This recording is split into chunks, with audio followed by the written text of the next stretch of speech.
Hoje, a gente não vai falar sobre o demônio mais forte, nem sobre a luta mais épica.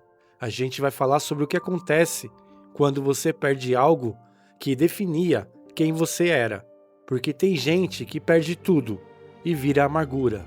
E tem gente que perde tudo e vira precisão. E para falar disso, a gente precisa falar do Yomi. Seja bem-vindo ao Na Minha Tela. E para falar disso, a gente precisa falar do Yomi, um dos 3 reis do mundo das trevas, em Yu Yu Hakusho. A história dele é um espelho brutal e ao mesmo tempo incrivelmente inspirador para a nossa própria jornada de perdas e reaprendizado.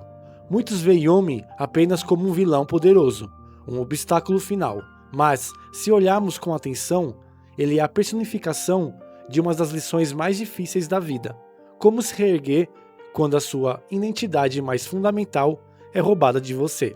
A tese central do nosso vídeo, o nosso fio invisível que costura toda a narrativa, é esta: Yomi não se torna forte apesar da perda da visão.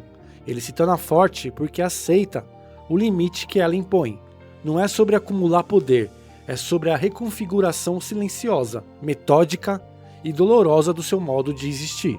Para aprender a profundidade da queda de Yomi, a gente precisa primeiro entender o chão em que ele pisava. O universo de Yu Yu Hakusho, especialmente o mundo das trevas, é um lugar que idolatra a força bruta e o impulso.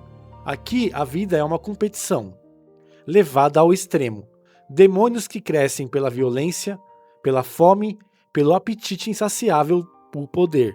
A identidade de um ser é quase sempre definida pela sua capacidade de lutar, de dominar, de impor a sua vontade. Poder é a moeda, e poder é a identidade. Pense em Toguro, que vendeu sua humanidade pela força eterna, ou em Sensui, que se quebrou em múltiplas personalidades pela incapacidade de conciliar sua força com sua moral. Eles são exemplos de como a busca pelo poder absoluto, ou a incapacidade de lidar com ele, define o destino. Nesse ecossistema brutal, perder algo, seja um braço, a juventude, ou no caso dele a visão, é mais que um revés físico. É uma sentença de morte social e existencial, uma declaração de irrelevância.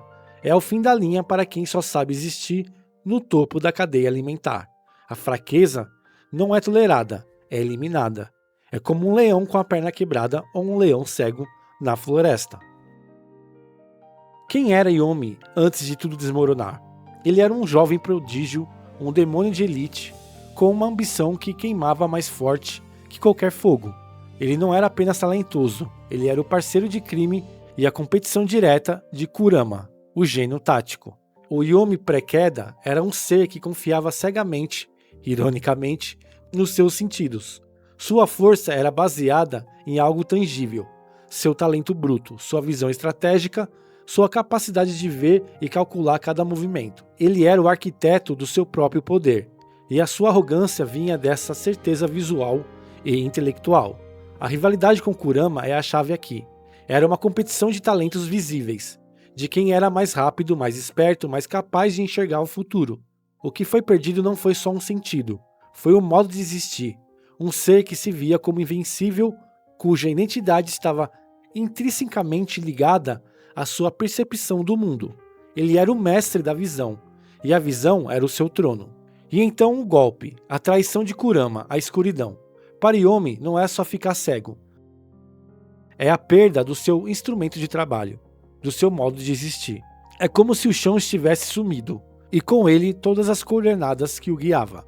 A perda da visão é a perda do modo de existir como guerreiro, como estrategista, como o demônio que ele era. Imagine a dor psicológica do mundo das trevas. A cegueira é a maior vulnerabilidade, é a certeza de que você será caçado, de que sua ambição será ridicularizada. A vergonha não é um grito, é um silêncio profundo, uma ferida que ele precisa esconder para sobreviver.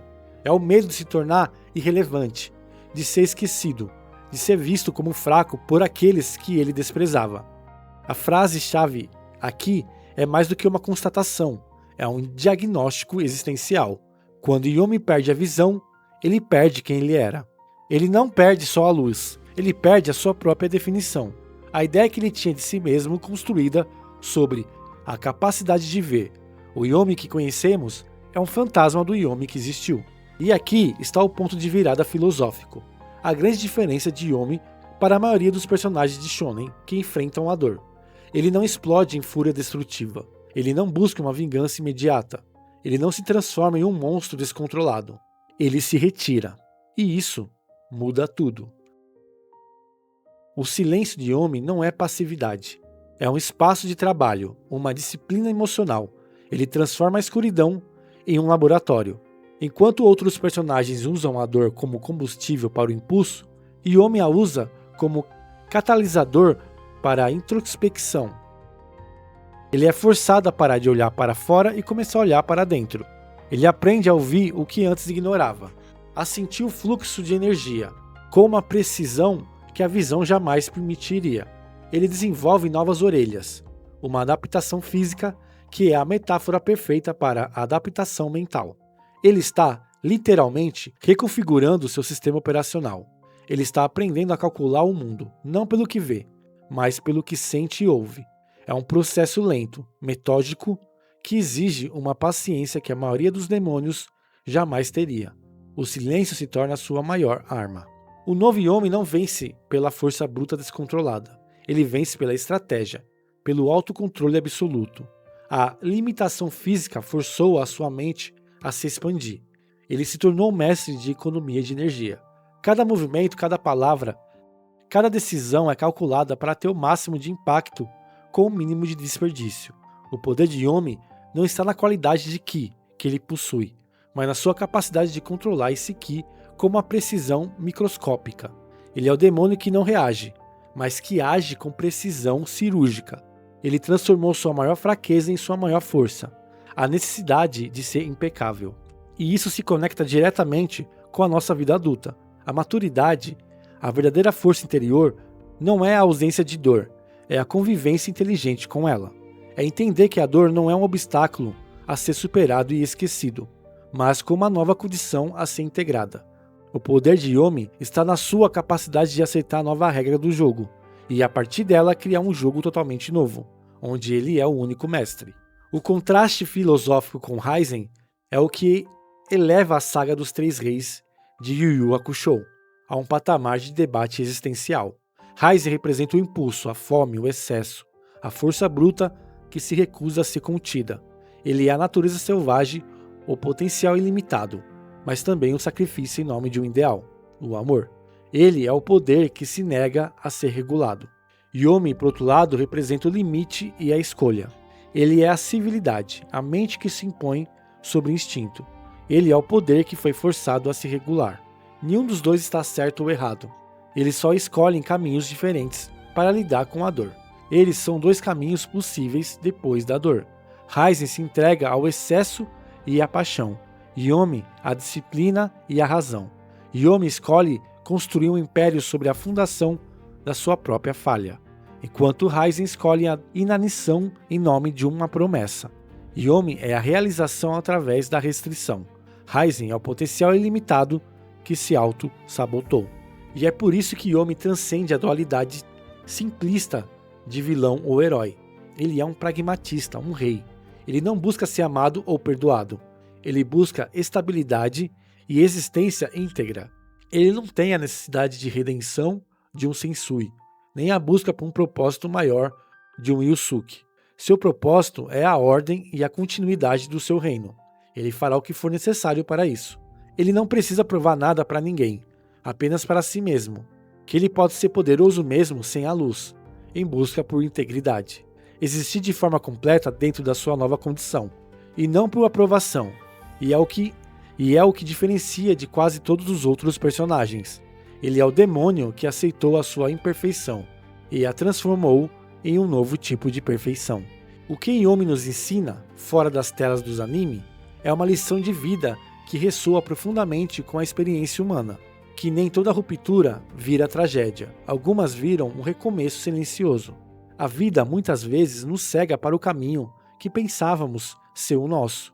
Ela nos tira o emprego, o relacionamento, a saúde ou a certeza de quem éramos. E como Yomi, somos forçados a parar de confiar no que vimos e começamos a confiar no que sentimos e sabemos. Você pode não voltar a ser quem era. Aquele homem que viu o mundo, que confiava no seu talento visual, se foi para sempre. Mas você pode se tornar alguém mais estável, mais profundo, alguém que entende que a verdadeira força não está no que você tem, mas no que você faz com o que te resta. A força não está na ausência de limites, mas na maestria sobre eles.